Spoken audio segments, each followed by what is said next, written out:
Hello, world. Your favorite podcast host, Anthony Diaz, here with another episode of 50 States of Terror. I am a hot mess right now. I am in the car. So here's what's going on.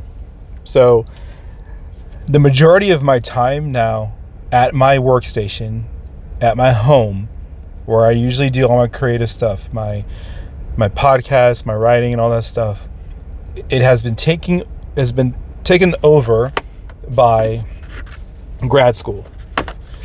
And grad school is awesome. Grad school is great. It's hard. I had my first class on Monday, R for programming, in R Studio. And if you don't know what that is, it's a programming software.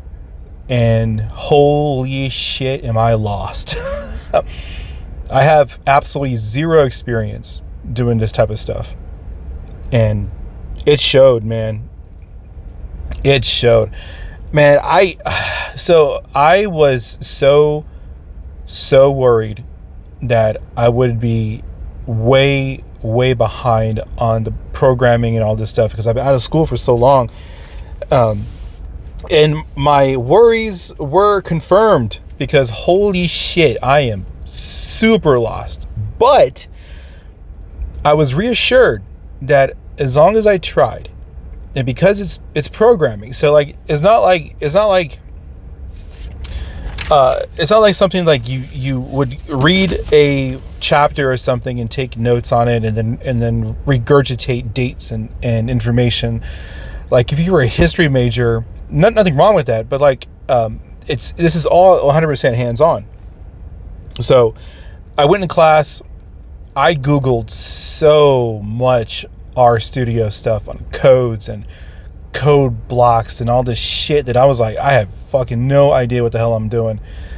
But after doing the practice quizzes, the practice exams, the practice homework, and then doing the homework itself, the homework is still hard. I'm still like, I'm like 40% confident now. 40% confident in what I can do, which is a lot coming from absolutely nothing, from zero. I understand how like line works and line items, source material, source into visual, you render all the stuff to HTML. Like I'm slowly getting it because I used to build websites in GeoCities in the 90s. And I understand like line items and making sure like the code works in certain ways because you have to close the code and all that shit. What's frustrating? Well, not frustrating. What I'm realizing is the pace in which you're supposed to be. I feel like I am like maybe 1 month behind. And I did my due diligence, man. I read this stuff, I watched YouTube videos, and it was slowly coming together, but in practice it wasn't there. It's not clicking. That's the problem. It's not clicking. It's starting to click now, and we're already past week 1. So I'm slowly getting it. But to make a long story short, like all this stuff all this stuff that I have available for me to do all the creative stuff that I want to do, it's being taken over by grad school. And it's fine. Hence, right now, recording episode in the car with this setup I have right here. So off camera, I have a tray. I hope that didn't fuck up my audio. I have a steering wheel tray that's normally used for like, I don't know, eating food, I guess, because there's spots for a drink and shit. It was only $8 on Amazon. It's super flimsy, but it seems to get the job done on being stationary. And I have my Rode mic here that's on the tray and recording this episode. Now, normally I would have, a screen open. I'd be reading a script or trying to do it off the cuff. But I have notes. I have notes for the episode for Virginia. So yeah, we're gonna do this. We're gonna do this old school. Like we're gonna make this work. We're gonna make this work because I don't want my creativity, my creative outlets to falter just because I am trying to better myself and going to grad school and getting my master's. Go Irish, by the way. University of Notre Dame, baby. Go Irish. I am confident that I can make this work if I just manage my time responsibly and manage my time effectively. So while I'm sitting in line waiting to pick up children, I will, one, do this, two, read source material for the class, or write, or maybe take a power nap. I don't know. I don't know. But I do find myself like sitting in front of my computer and coding and learning probability and statistics right now, and hours on end until like 11:30 or midnight, where I know I have to fall asleep or get some sleep because I have to be up at least by 6 o'clock in the morning to get the kids ready and go to work because I have to report to work. So, you know, it's just something that you have to do. And here I am in the car recording. Virginia. So what am I even doing? What am I doing? Virginia. Doing the Oozlefinch and the Goochland devil monkey. That's what we're doing. So hell yeah. Here we go. Virginia. And after this, we only have like, I think 3 more states left. I think. Yeah, like 3 more states, and that's it. 50 states are done. And then we start back over on A, and we do different cryptids, or we start doing like folklore or international. Oh yeah, I think I'm gonna start doing international. I'll do 2 more international ones. And I'll do maybe one more U.S. territory before we go back into start over on A's with 50 states. I think that's the original plan. But like always, plans change. So yeah, here we go. Car recording here. Virginia. So here are the notes that I handwrote, and my handwriting is not all that great, but here we go. Here we go. History of Virginia. Virginia is our first state to... Holy cow, what am I doing? Did I mess this up already? I think I did. All right, here we go. Let me bust out my notes from my phone, because I know I did that earlier today, just to make sure that I have everything situated and everything good to go. Let me just talk amongst yourselves.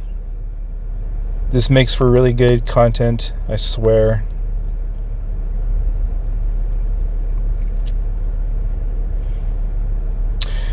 Okay, so here's what I wrote. As we are wrapping up the U.S. states, we have finally made it to arguably the most significant state in the history of the United States of America. This was the location of the first permanent English settlement of North America. Like the majority of other states we have covered, Virginia was once inhabited by the indigenous peoples of the Algonquian, Iroquoian, and Siouan. Ooh, I hope I'm pronouncing that right. Siouan. The first English colonized location was Jamestown in 1607. Of course, this was after the Spanish explorers.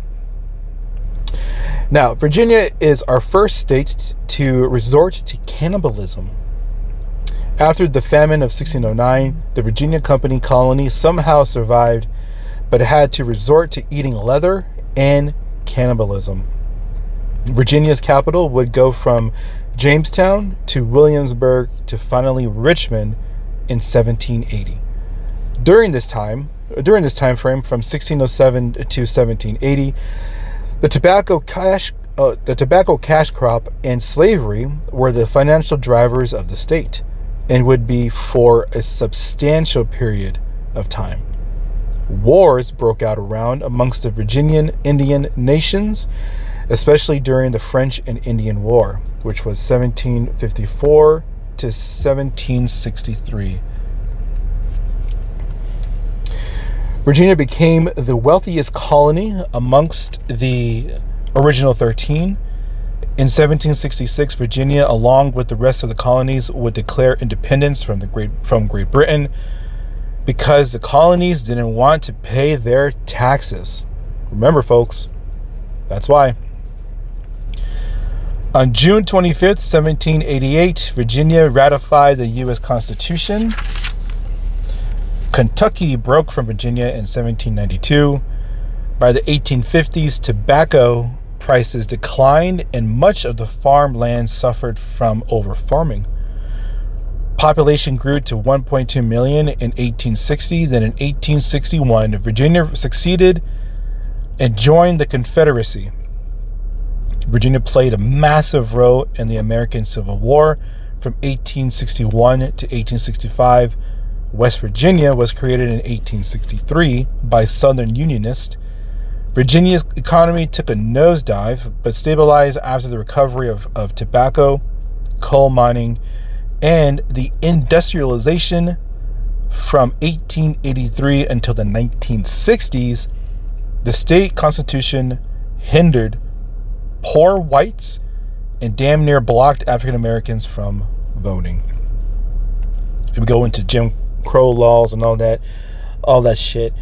It's very interesting too, because if you were to YouTube Jim Crow laws and voting rights in the original 13 colonies from 1880s all the way to suffrage for women voting, and basically just all around suffrage for women voting and for African American voting and minority voting, there is a lot of really interesting timetables that occur.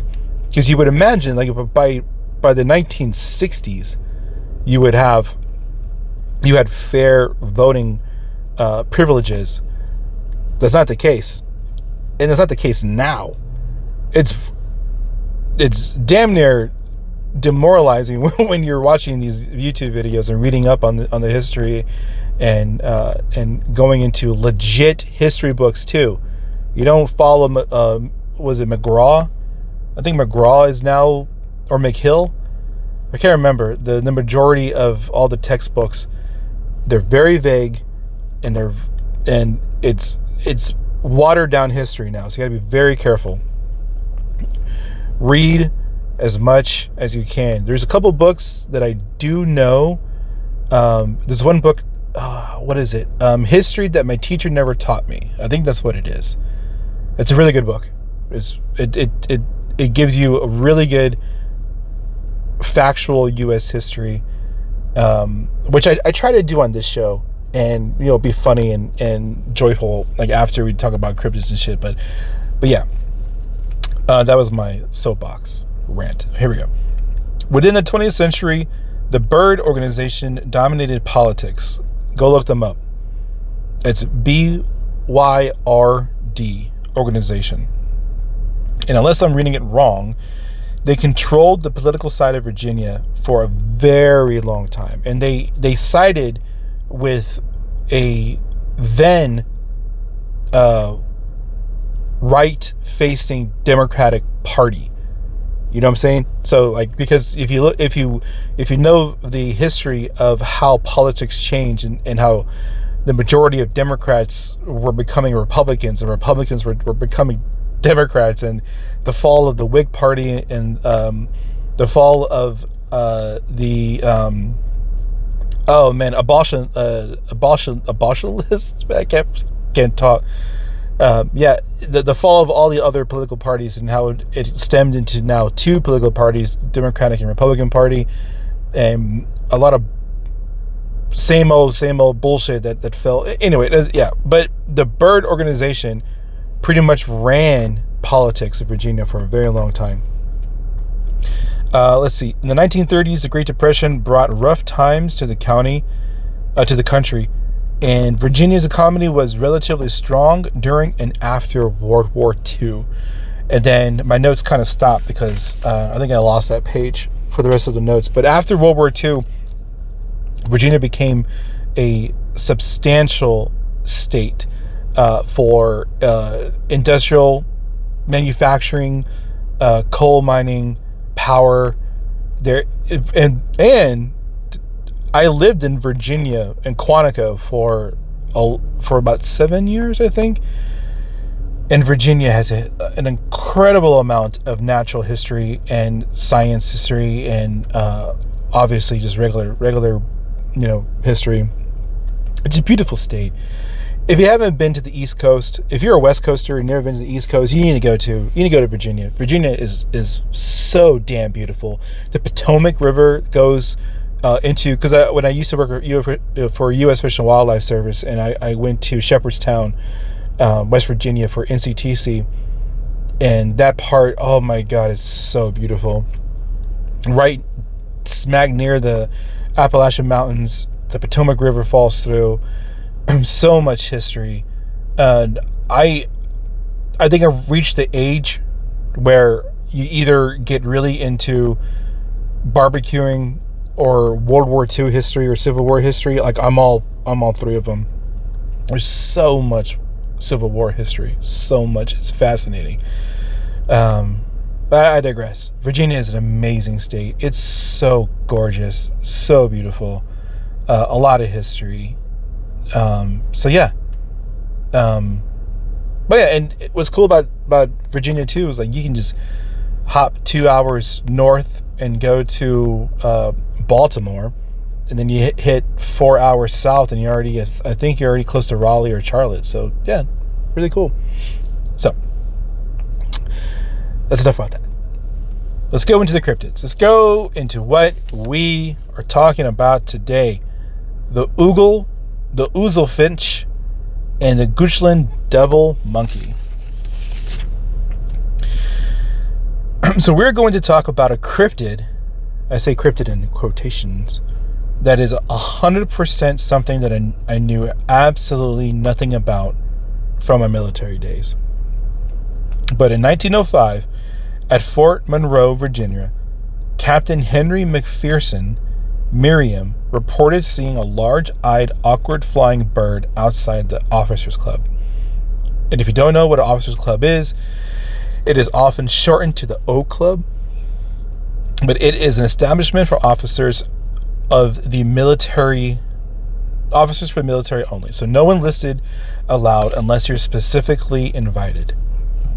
Usually they're on base, and the O Club is a meeting place for officers. There is usually food, drinks, lounging areas, etc.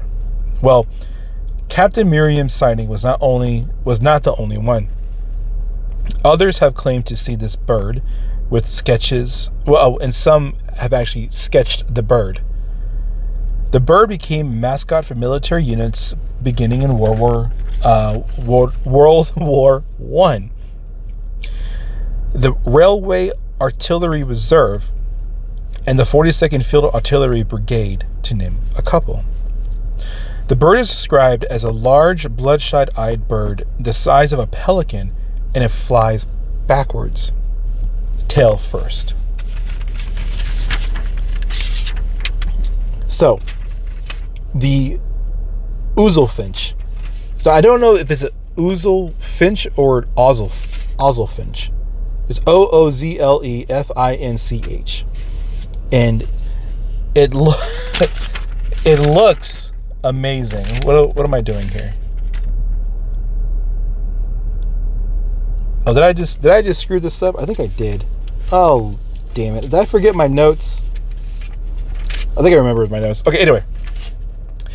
Yeah, the Oozlefinch. It's like has a long neck, big like ostrich-looking face, large bloodshot eyes, the size and I think like the body of a pelican, and it was used as like kind of humor during World War I, and I mean, it became a mascot. The thing looks it looks funky as hell, and to say that it flies backwards is just incredibly amazing. I absolutely love that it says it's flying backwards.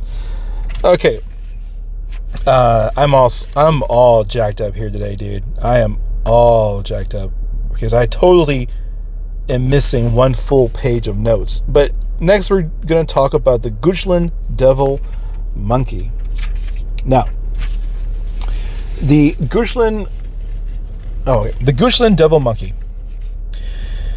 From what I remember, I only have the second part of the notes here. So what I remember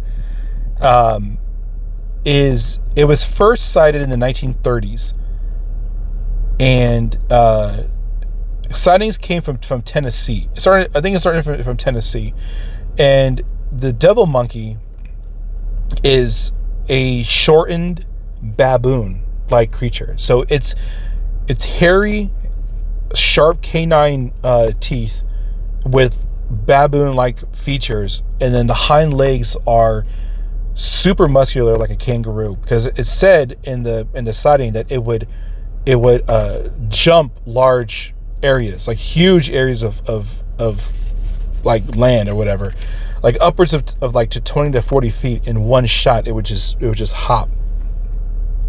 And what's very fascinating about it is that it started the sightings were in Tennessee, and it became posted in a national newspaper, and then more sightings started happening around Tennessee area, and eventually the first official sighting happened in Virginia. And I really wish I had the notes that I can go off of. Actually, as a matter of fact, let me just find out if I can get the website back up. Again, talk amongst yourselves, because this is how today's episode is going to be. This is going to be incredibly off the cuff. Here we go. Let's see, where was the first sighting in Virginia? It was Saltville, in Saltville, Virginia. Now, so the first official sighting was in 1959 in Saltville, Virginia, and there was a couple driving in their town, and they say that an ape-like beast came out and was like scratching at the car, and it's the daughter goes on to quote that it had light taffy colored hair with a white blaze down its neck and underbelly. It stood on two large, well-muscled back legs and had shorter front legs or arms. Now, what's interesting is that several days after this incident, it happened again. And it happened to a pair of nurses that were driving in a convertible, and they said that a ape-like creature went and was starting to tear open the top of their car. There are multiple different sightings happening across Virginia, Tennessee, as far west as Arizona. This sparked a 1967 investigation by researcher John Green, and in 1973 by cryptozoologist Lauren Coleman. If you don't know who Lauren Coleman is one of the OGs of cryptozoology. And he had an interview on Animal Planet about the investigation, saying that the claims were sincere. And I'm paraphrasing, because the claims, during the interview, he was saying that the claims were accurate. One of the more recent encounters occurred. Good, I can't talk today. On January 12th in 2006, with the claim that a hideous creature attacked the family's dog. Pictures of the carcass were online, and although the picture doesn't match the description of a hairy, small-like primate, it still offers an interesting glimpse of what could have attacked the dog if the pictures are authentic. So if you search online for the January 12,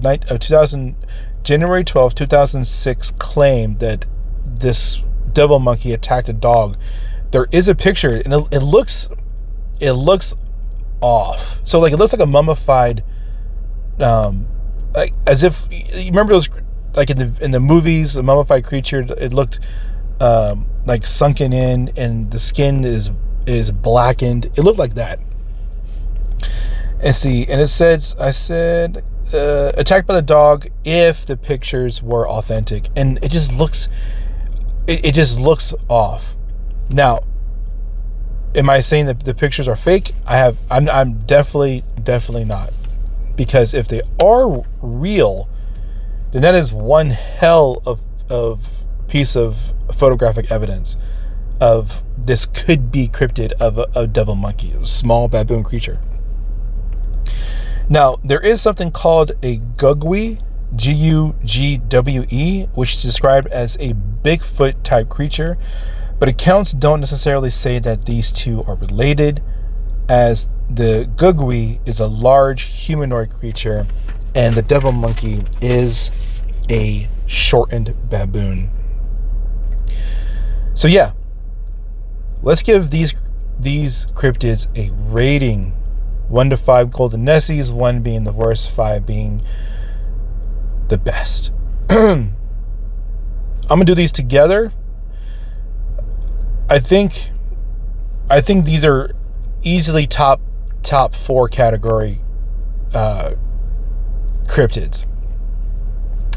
And I think the devil monkey is the one that really takes it to that mark. The Oozlefinch by itself, I mean, I would probably say it by itself. Okay, I do like the fact that it was a creature that was seen, and they decided to do a mascot of it, and there's not a whole lot of sightings after this incident over on Captain Miriam's sighting. What I do like about the devil monkey is that this could be plausible to where maybe in the 30s there was maybe a zoo outbreak, or maybe someone had an exotic pet that got out and sparked this like, not mass hysteria, but like sparked this concept that there might be a devil monkey out there, and was describing it as such, a very small baboon like creature. I lost my train of thought. Oh, right. But the fact that this thing could exist is what brings this into like the 4 category, the 4 golden Nessies category. Because I do like the fact that the possibility of a pygmy, would it be accurate to call it a pygmy primate because it's small, like a pygmy horse or a pygmy pig? But it doesn't matter. A dwarfened baboon like creature. Is it possible that a primate could have a deformity, that it's shortened, long-haired, and could resemble this? Absolutely. It is possible. What I like about this is the connectivity of how many times we see a sighting from the 1930s all the way up to 2006. Has there been a sighting after 2006? I couldn't find anything in my short amount of time doing the research for this one, but the fact that there have been sightings from the 30s, the 50s, the 70s, the 90s, and in the 2000s, it brings a level of credibility. Also, when you say that Lauren Coleman investigated this and found that their testimonies seemed to be sincere. Like, because it didn't say anything about how they were the original people who claimed the sighting were out to get fame. It was Lauren Coleman went over and followed through to the investigation and stated that to him that the testimonies and the claims seemed to be sincere. So I mean, that doesn't mean that what happened came from a devil monkey. What that does say is that something did happen, and a small creature scratched the shit out of their car and destroyed the top of their convertible and attacked their dog and all of this stuff. So it's interesting, very interesting. That's why I give it I'll give like a 4.2. I know I'm very biased on a lot of cryptids because like if you find one, well, if I find one that's really enjoyable to talk about and enjoyable to research, it automatically gets bumped up to a 4. But yeah, so I like this one. Devil monkeys are probably the one that pushed this to that 4 level. So yeah. So just remember, if you're on the East Coast and you see something small with large kangaroo muscular legs, no, you didn't. Just leave it alone. Or we live in a day and age where camera phones are everywhere. Take a snapshot, dude. You know what I'm saying? So yeah. Thank you again for listening to this sporadic and obviously unorganized episode of 50 States of Terror for Virginia. I apologize, Virginia. But hey, man, grad school takes precedence. Grad school is number one on priority. And I love the state. I love Virginia. And this is gonna happen a lot for the rest of the episodes until I graduate. Oh yeah, so that also reminds me that the YouTube channel and all the social media posts like TikTok and Instagram, it's gonna falter. It's gonna hinder posting and that type of stuff just for a little bit until I figure out a really good schedule to do posts, like to do videos and do the shorts and things like that. But I know I can do this. I know I can do these audio recordings because they're easy to do and they're easy to edit. Because really, all I can do, I don't even have to edit this. I can just post it as is, and it's fine. You know, I'm not going to win an award anytime soon. This is, but yeah. So, thank you again for coming along this journey on this really weird episode of 56 of Terror. And I truly appreciate every single one of you. Hell yeah. Ziggy's wisdom. Ziggy's wisdom is coming from experience. Learn how to manage your time. If you have a lot on your plate and if you can delegate.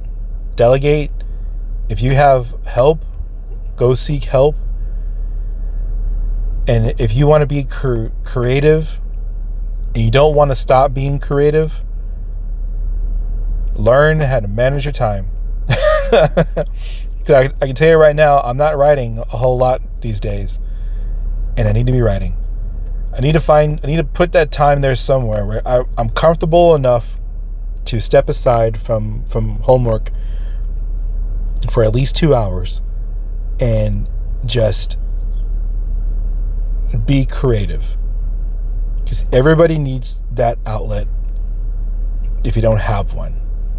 And I do need to like find a physical outlet too, because my body's telling me I need to get limber again. I need to go walking, need to do some push-ups and stuff like that.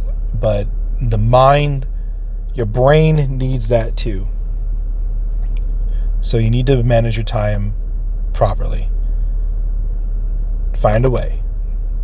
Just find a way, or you make one. Hell yeah. Okay. This is the calm before the storm. I think this is the calm after the storm now. All right. Later, y'all.